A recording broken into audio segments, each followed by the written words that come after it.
آج صبح آپ کو پتا ہے کہ ایک بڑی افسوسناک واقعہ ہوا پشاور میں ایف سی ہیڈ کوارٹرز کے اندر ایک خودکش حملہ آور داخل ہو گیا اور 2 بندے تھے یہ بیسیکلی، اور وہاں پر 3 اہلکار جو ہیں وہ شہید ہو گئے ہیں۔ ابھی ابتدائی جو اطلاعات آئی ہیں، جو ہم نے ابھی تک کی معلومات اکٹھی کی ہیں، اس کے مطابق یہ ہے کہ یہ خودکش حملہ آور پیدل آیا تھا آصف، اور پیدل وہاں پر آیا، اس نے چادر اوڑھ رکھی تھی اور یہ اندر داخل ہوا اور وہاں پر جو پارکنگ سائٹ کے اوپر یہ گھوما ہے اور وہاں پر یہ آئیڈینٹیفائی ہو گیا ہے کہ یہ ایک مشکوک آدمی ہے اور وہاں پر اس نے اپنے آپ کو بلو کر لیا ہے۔ اس کے ساتھ ایک اور ساتھی بھی تھا جو ابتدائی اطلاعات ہمیں موصول ہوئی ہیں۔ ابھی تک آپ دیکھ لیجئے کہ جب سے پاکستان اور افغانستان کے تعلقات خراب ہوئے ہیں، اسلام آباد میں بھی دھماکہ ہو چکا ہے، وانا کیڈٹ کالج کے اوپر حملہ ہو چکا ہے اور ابھی یہ کام بھی ہو چکا ہے،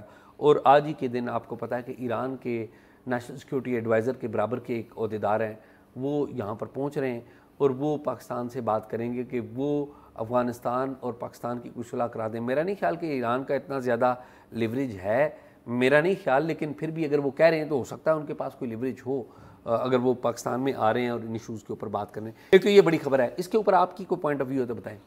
اعزاز پوائنٹ آف ویو تو وہی سیم ہی ہے۔ دیکھیں انفارچونیٹ ہے، اور ابھی دھمکی ہمیں دی گئی تھی کہ 4000 خودکش بھیجیں گے، فارن آفس نے بھی اس پہ ریئیکشن دیا تھا بڑا شدید، تو اور ہم دیکھ رہے ہیں کہ خودکش حملے پاکستان کے اندر آ کے دوبارہ سے ایک مرتبہ اس کی ویو شروع ہو گئی ہے۔ بڑا انفارچونیٹ ہے، اور قوم جو ہے وہ اس سٹیٹ آف مائنڈ سے نکل آئی تھی کہ یار اب چلیں کم از کم وار آن ٹیرر تو ختم ہو گئی ہے، لیکن اب جو نئی ویو آئی ہے یہ ایک مرتبہ پھر تقاضا کر رہی ہے، سنگین سیکیورٹی صورتحال ملک کے اندر پیدا ہو گئی ہے، اور ظاہر ہے کہ خودکش حملہ آور کو روکنا جو ہے وہ مشکل ایک جواب ہوتا ہے۔ پتہ نہیں ہوتا جو خود کو ختم کرنے آیا ہوتا ہے وہ جو ہے وہ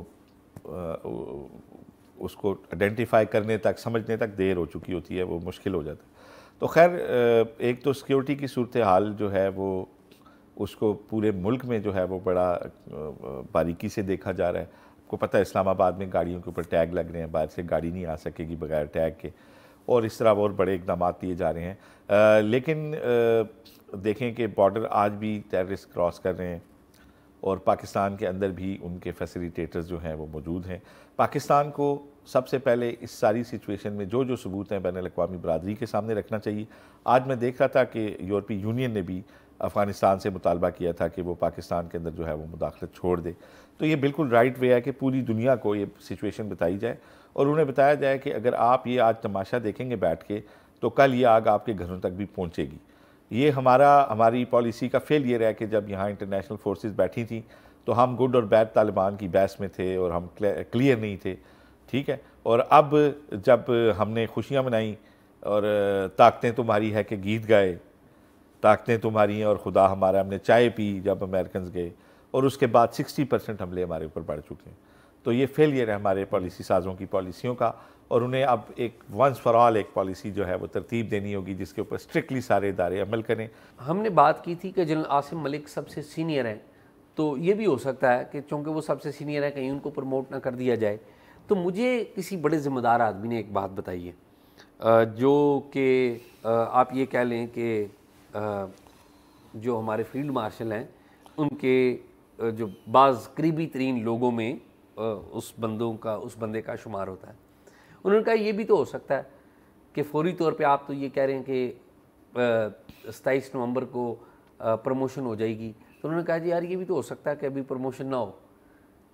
میں نے کہا جی وہ بالکل ہو سکتا ہے، میں نے کہا آپ کہہ رہے ہیں تو بالکل ہو سکتا ہوگا۔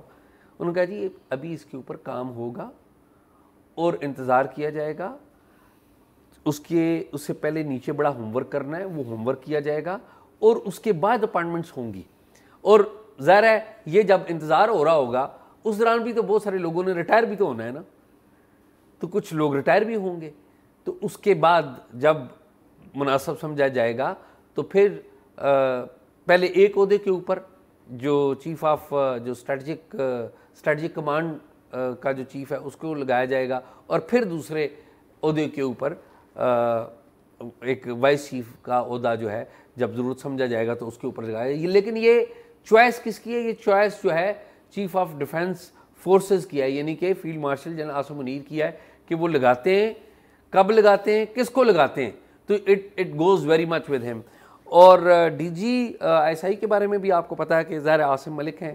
اب ایک سوال یہ بھی ہوتا ہے کہ ان کو جو ایکسٹینشن ملی ہے، کیا ان کو ایکسٹینشن ان کی ریٹائرمنٹ کے بعد ملی ہے یا سروس کی ایکسٹینشن ملی ہے؟ تو یہ بنیادی سوال ہیں جو اس سارے معاملے میں ہیں. ابھی تک کی اطلاعات یہ ہیں، میں معلومات کی بات بتا رہا ہوں کہ فوری طور پہ 27 نومبر کو ابھی تک کسی کو ان 2 عہدوں پر تعینات نہیں کیا جا رہا. چیف آف ڈیفنس فورسز ضرور بنیں گے field marshal general Asim Munir, تاہم باقی 2 عہدوں پر جو تعیناتی ہے وہ ٹائم کے ساتھ وہ کریں گے. تو یہ ایک میرے خیال میں بڑی ڈیولپمنٹ ہے جو فوج کے حوالے سے ہے. ظاہر ہے اعزاز، جس طرح آپ بتا رہے ہیں کہ بیچ میں کچھ لوگ ریٹائر ہو جائیں گے اور پھر تقرریاں ہوں گی، تو ظاہر ہے کہ یہ پورا چینج ہو جائے گا جو سینیئرٹی کا سٹرکچر ہے، اور یہ بڑا اہم ہوگا آنے والے وقتوں کے لیے. کوئی شک نہیں. آصف یہ تو ہے، لیکن ایک اسلام آباد میں کرت کا ایک بین الاقوامی مقابلہ ہو رہا ہے. کیا کہانی ہے اس کی؟ میں نے سنا کہ کچھ اہم ترین لوگوں کو بلایا جا رہا تھا، وہ شاید کوئی اس حوالے سے کوئی پرابلم ہے؟ جی میں عرض کرتا ہوں، دیکھیں پاکستان کی تاریخ میں پہلی مرتبہ بین الاقوامی مقابلہ حسن، محفل حسن کی رات تو ہوئی ہیں 1-2 دفعہ، اسلام آباد میں بھی 1 دفعہ ہوئی تھی، مجھے یاد ہے پنڈی میں ہوئی تھی. لیکن مقابلہ حسن کی رات جس میں پوری دنیا سے، اسلامی دنیا سے ہم نے قرآ کو بلایا، اور تقریباً 40 ممالک نے اس میں اوکے کیا، اور گزشتہ رات تک 130 یہ جو ہیں 38 ممالک کے قرآ حضرات جو ہیں اس مقابلے میں حصہ لینے والے وہ آ بھی چکے ہیں. کل رات بھی ایک عشائیہ دیا تھا وزارت مذہبی امور نے قرآ حضرات کو. تو مجھے بڑی حیرت ہوئی کہ پرائم منسٹر پاکستان جو ہیں آج اناگرل سیشن میں بھی نہیں ہیں، اور جو کنکلوڈنگ سیشن میں اس میں بھی پتہ چلا ہے کہ نائب وزیر اعظم جو ہیں ان کو انہوں نے اسائن کیا ہے کہ آپ چلے جائیے. تو پرائم منسٹر کو دعوت دی گئی تھی؟ جی بالکل دی گئی تھی، اور بڑا توقع تھی کہ وہ آئیں گے، اس موقع پہ رونق بخشیں گے. چیف ایگزیکٹو پاکستان ہے، ذرا ایک اس سے بڑا حوصلہ بلند ہوتا ہے. نہیں، وہ شمشاد صاحب سے انہوں نے ملنا تھا، تو شاید اس وجہ سے. نہیں، وہ تو ملنا ہوگا تو آدھے گھنٹے کی ملاقات ہوگی. یہ تو 24 سے لے کے 29 تاریخ تک کا ایونٹ ہے نا، 6 دن ہے. اچھا. تو وزیر اعظم بڑا اچھا کرتے ہیں. دیکھیں اقلیتوں کے سارے دنوں پہ جاتے ہیں، کرسمس کے موقع پہ وہ بڑا اچھا کرتے ہیں، اقلیتوں کے درمیان چلے جاتے ہیں، ان سے ملتے ہیں. دیوالی کے تہوار پہ وہ کرتے ہیں. ہمارے ہاں جو سکھوں کے تہوار ہوتے ہیں وہ باقاعدہ ڈیلیگیشنز آتے ہیں، وزیر اعظم خود ان سے ملتے بھی ہیں، سم ٹائم وہاں چلے بھی جاتے ہیں.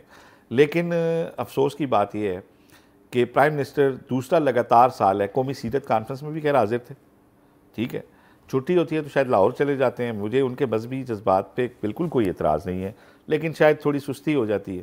اب ایک ایسا موقع ہے کہ وہ اسلام آباد کے اندر موجود ہیں، 6 دن کا ایونٹ ہے، 6 دن کا، اور اگر وہ کسی بھی دن 20 منٹ نکال کے چلے جاتے تو بڑی حوصلہ افزائی ہو جاتی، کیونکہ مسلم امہ کی ایک چین بن رہی ہے نا. یہاں ہر ملک سے لوگ آئے ہیں، ہر ملک سے، کیا پاکستانی، ہر ملک کا جو اس مسلمان ہے وہ ادھر آیا ہے، اور پاکستان ہوسٹ ہے ان کا. تو چیف ایگزیکٹو بھی اگر تھوڑی دیر کے لیے آ جاتے تو ان کی حوصلہ افزائی بھی ہو جاتی اور ایک اچھا میسج بھی چلا جاتا. کوئی ضروری نہیں ہے کہ وہ وہاں پورا دن بیٹھیں یا فلاں دن ہی آئیں، کسی دن 6 دنوں میں سے 20 منٹ نکال کے. اور ان کے گھر سے جو ہے کنونشن سینٹر جو ہے وہ 1 کلومیٹر کا بھی ڈسٹنس نہیں ہے. آصف، میں آئی agree with you. Prime minister کو میرے خیال میں آپ کی بات سننی چاہیے اور ضرور جانا چاہیے، اور اس سے اچھا میسج آئے گا. I agree with you.